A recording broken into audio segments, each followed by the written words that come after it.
अस्सलाम वालेकुम रहमतुल्लाहि व बरकातुहू। मेरा आज का टॉपिक फीमेल के लिए, बच्चियों के लिए इर्रेगुलर पीरियड, हार्मोन्स की खराबी, हार्मोन्स का अबनॉर्मल हो जाना, हार्मोन्स का इम्बैलेंस हो जाना।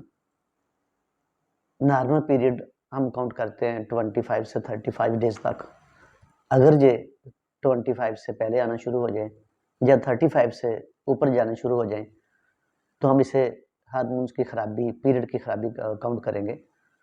तो ये किसी स्ट्रेस से भी हो सकती है, किसी एंग्जाइटी से भी हो सकती है, हमारे लाइफस्टाइल से भी खराबी हो सकती है पीरियड में, हमारी किसी बीमारी से भी हो सकती है, खून की कमी से भी हो सकती है। अगर किसी बच्ची को खून की ज़्यादा कमी हो जाए, एचबी 5, 6, 7 पे आ जाए, 10 से काफ़ी नीचे आ जाए, तो भी ये बीमारी हो सकती है। अगर कोई डेली अपना नाश्ता सुबह का घर के खाने की बजाय बाज़ार से मंगवा कर खाए और रात का खाना, डिनर जो है ये भी हमेशा फ़ास्ट फूड खाएँ, जैसे बर्गर, शवारमे, कढ़ाई गोश्त, कोरमा, शोरबे वाला गोश्त इस्तेमाल ना करें, पानी ज़्यादा ना पिएँ, तो इन चीज़ों से भी ये खराबी हो सकती है। तो ये ज़्यादातर हमारी खुराकों की वजह से होती है, तो आज हमने अपनी खुराक की वजह से ठीक करनी है। हार्मोन्स का इम्बैलेंस हो जाना इंसानी सेहत के ऊपर, यानी कि औरतों की सेहत के ऊपर बहुत ज़्यादा असरात छोड़ती है। तो इन चीज़ों को ठीक करने के लिए, इस बीमारी से जान छुड़ाने के लिए आज मैं आप लोगों को घर के किचन से ही चीज़ें बताऊँगा, जिससे आप इस्तेमाल करके आप इससे हमेशा के लिए जान छुड़ा सकते हैं और अपनी नॉर्मल ज़िंदगी, सेहतमंद ज़िंदगी गुज़ार सकते हैं। तो सबसे पहले आपने परहेज़ करना है, इन चीज़ों से बचना है, जैसे बिरयानियाँ तेज़ मिर्चों वाली नहीं खानी, नॉर्मल चावल पका के खा लें, ठीक है? उसके बाद पानी का ज़्यादा इस्तेमाल करें, पानी को अपने एक ज़िंदगी का हिस्सा बना लें। ज़रूरी नहीं कि अब प्यास लगे तो फिर आपने पानी पीना है। पानी वक्फे से कम 1 डेढ़ घंटे बाद 1 गिलास तो पीना चाहिए ना। सर्दी भी है तो फिर भी सुबह, दोपहर, शाम 3 गिलास तो पिए ना, खाने के अलावा। खाने के अलावा 3 गिलास तो सर्दी में भी पीना चाहिए, लेकिन अगर गर्मी का सीज़न है, आज मई है, तो गर्मी के सीज़न में तो हर घंटे बाद 1 गिलास पीना चाहिए, ठीक है? पानी को अपनी ज़िंदगी का हिस्सा बनाएँ। और जो आप गोश्त पकाते हैं घर में, गोश्त खाते हैं, तो इसको अल्लाह के नबी सल्लल्लाहु अलैहि वसल्लम ने फरमाया कि शोरबे वाला गोश्त पकाओ। तो आप शोरबे वाला गोश्त पका के खाओ, हम शोरबा रखते ही नहीं हैं। और दूसरी बात, जैसे आप लाइफ़स्टाइल आप अपना गुज़ारेंगे, अपनी ज़िंदगी गुज़ारेंगे, इसी तरह आपको देखकर आपके बच्चे कॉपी करेंगे। बच्चे तो एक सफ़ेद एक कॉपी का कागज़ होता है, उसके ऊपर आप जो लिखेंगे, वही बच्चा पढ़ेगा। तो बच्चों को भी सिखाएँ कि गोश्त, कढ़ाई गोश्त नहीं ठीक, ये सिर्फ़ एक ज़ुबान का टेस्ट है। इससे नीचे जो चला गया लुक़मा, वो मैं क्या कहूँ, वो उसका कोई ज़ायक़ा ही नहीं है। इससे ऊपर लुक़मा जो उसका ज़ायक़ा है। तो सारी बॉडी के ख़राब करने के लिए, सारी बॉडी के निज़ाम को तबाह-बर्बाद करने के लिए, निज़ाम दरम-बरम करने के लिए हम इस चीज़ को नहीं मानना चाहिए, ठीक है? तो गोश्त शोरबे वाला पकाना शुरू करें, अपनी ज़िंदगी में लेज़ीपन छोड़ें, वॉक करनी शुरू करें। औरतों को भी चाहिए, अगर बाहर का माहौल ठीक नहीं है, तो घर में वॉक करें, छत पे चल जाएँ, किसी कमरे में, सहन में अपनी ज़िंदगी का हिस्सा बनाएँ, वॉक करनी शुरू करें।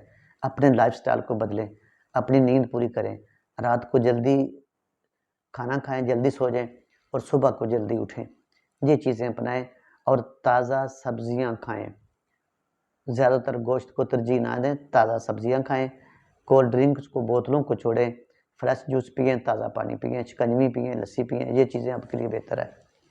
कच्ची सब्ज़ियाँ खाएँ और एक वक़्त तो मैं कहूँगा कि खाने सालन रोटी की बजाय आप एक प्लेट आप खीरा काटें, गाजर काटें, मूली काटें, ठीक है? अगर गाजर, मूली का सीज़न है, खीरा तो सारा साल मिलता है ना, बंद गोभी के पत्ते मिलते हैं, शलगम मिलते हैं, उनको काट कर एक पूरी बिरयानी की प्लेट बना लें, मतलब कि एक सलाद की प्लेट बनाएँ, दोपहर के वक़्त सिर्फ वही खाएँ, कुछ नहीं होगा आपको, आप मरेंगे नहीं, ठीक है? इन चीज़ों से आप बहुत सारी बीमारियों से बच सकते हैं। हाँ, तो अब मैं बताऊँगा कि घर के किचन की चीज़ें, तो सबसे पहले आता है सफ़ेद ज़ीरा। सफ़ेद ज़ीरा हमारे मैदे के निज़ाम को बेहतर करता है, हमारे मैदे के अंदर गैस नहीं बनने देता। ये हमारे अंदर की गंदगी को साफ़ करता है और खून के बहाव को तेज़ करता है। इसको आप 2-3 तरीकों से इस्तेमाल कर सकते हैं, ठीक है। इसके साथ मैं आपको 2 चीज़ें और बताऊँगा। इन चीज़ों को आप शफ़ू बनाकर, खुश्क जिसे पंजाबी में फकी कहते हैं, शफ़ू बनाकर भी खा सकते हैं, हाफ़ टी स्पून नीम गर्म पानी के साथ, या आप इसको उबाल कर भी खा सकते हैं, इस्तेमाल कर सकते हैं। तो दूसरे नंबर पे आती है सौंफ। सौंफ मैदा के निज़ाम को ठीक करती है, मैदा में गैस बनने नहीं देती, ये कोलेस्ट्रॉल को कम करती है, ये यूरिक एसिड को कम करती है, अपना सफ़ेद ज़ीरे की तरह। तो ये जब मैदे का निज़ाम आपका ठीक होगा, आपका स्टमक ठीक होगा, तो आपको कभी भी ये मसाइल नहीं पैदा होंगे। सबसे ज़्यादा बीमारियाँ मैदे की वजह से ही लगती हैं। मैदे का निज़ाम ख़राब होगा तो सब कुछ ख़राब होगा। इसलिए इसको आप इस्तेमाल करें। रात को 1 चम्मच पानी, टीस्पून जो होता है, उसको पानी में भिगोकर सुबह उसका पानी पी सकते हैं उबाल कर, या इसको ज़ीरे के साथ, सफ़ेद ज़ीरे के साथ इसको सफ़ू बनाकर भी खा सकते हैं, हाफ़ टी स्पून खाने के बाद। तीसरी चीज़ आती है कलवंजी। कलवंजी अल्लाह के नबी हज़रत मोहम्मद सल्लल्लाहु अलैहि वसल्लम ने फरमाया कि सिवाय मौत के हर चीज़ की शिफा है। तो बस अगर आप मुसलमान हैं तो इसी चीज़ को मान लें। जो मुसलमान नहीं है दुनिया में, मेरी वीडियो सुन रहे हैं, मेरी वीडियो रशिया में काफ़ी लोग यूक्रेन में सुन रहे हैं, तो वो कन्वर्ट करके अपने वो लैंग्वेज में, तो उनको भी चाहिए कि कलवंजी को स्टडी करें, ठीक है। अपनी लैंग्वेज में, अपनी थ्योरी में, अपनी बॉटनी में इसको स्टडी करें, इसको अपने बुक्स में, अपने अपने मुल्क की बुक्स में इसको स्टडी करें, इंटरनेशनल स्टडी करें इसको, कलवंजी को। तो उसके बाद इसको खाना शुरू करें। इसके बेशुमार फ़ायदे हैं। इसकी अगर किताबें लिखनी शुरू, तो बहुत सारी किताबें लिखी जा सकती हैं। कलवंजी हम बहुत से तरीक़ों से खा सकते हैं, ठीक है। हाँ, जिन बच्चियों को, जिन औरतों को, मेरी बहनों को, बेटियों को पीरियड का मसला है, उनको चाहिए कि अपनी खुराक का हिस्सा बना लें। जो टीस्पून होती है, छोटी चम्मच चाय पत्ती हल्दी वाली, उसका चौथा हिस्सा डेली खाने के साथ खाएँ, ठीक है। आपने स्वाब की नीयत से खाने हैं, आपने सुन्नत समझ के खाने हैं, आपने अल्लाह के नबी के मुँह से निकले हुए अल्फाज़ को सुनकर उसके ऊपर अमल करके खाने, इस यकीन के साथ कि ये हर मर्ज़ की शिफा है। तो कलवंजी को इतने से दाने, एक चुटकी दाने के लिए मुँह में डाल के ऊपर से पानी पी लो। हर खाने के बाद इसको इस्तेमाल करें। ये हर बीमारी की शिफा है, तो इसको शफ़ू बनाकर भी खा सकते हैं। अगर इसने किसी ने इसका पानी पीना है, तो मिट्टी का बर्तन लें, इसको 1 टीस्पून उसमें मिट्टी के बर्तन में पानी में डाल दें, तो सुबह नहार मुँह ये पानी पिया करें। सुबह नहार मुँह कलवंजी का पानी पिया करें।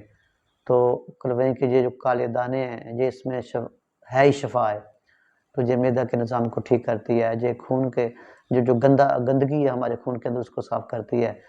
ये कोलेस्ट्रॉल लेवल को कम करती है, ये यूरिक एसिड को कम करती है, इसकी तसीर गर्म है। तो इसको आप ज़िंदगी का हिस्सा बना लें। उसके बाद आता है अदरक। अदरक हमारे खून के निज़ाम को बेहतर बनाता है, खून के बहाव को तेज़ करता है। खून में जो बाद है, जो गंदी चीज़ें हैं, जो गंदा कोलेस्ट्रॉल है, जो अपना ब्लड प्रेशर के लिए भी बहुत बेहतर है। ये यूरिक एसिड को कम करता है। ये दिल के अटैक के लिए बहुत मुफीद चीज़ है अदरक। अदरक को खाने के बहुत सारे तरीके हैं। जो मैं अब आपको तरीका बताऊँगा वो सबसे आसान है। सबसे पहले तो आप अपनी हांडी में, जब हांडी पके उसमें अदरक ज़्यादा डाल लें, तो घर के सारे फैमिली मेंबर खाएँगे तो सबको फ़ायदा होगा, इसका कोई नुकसान नहीं है, ठीक है। उसके बाद सुबह आप अदरक का छोटा-सा टुकड़ा लें, छोटा-सा, ये कह लें कि 1 सेंटीमीटर का या 5 मिलीमीटर का टुकड़ा ले लें, 1 से 1.5 सेंटीमीटर का टुकड़ा लें, उसको साफ़ करके धो लें, उसको थोड़ा-सा छुरी से कट लगा के बारीक कर लें, उसके मुँह में चबा के उसका रस चूसें। तो 1-2 दिन तो मुँह का ज़ायका ऐसा लगेगा जैसे कड़वा है, लेकिन उसके बाद आप आदी हो जाएँगे। तो अदरक को अपनी ज़िंदगी का हिस्सा बनाएँ।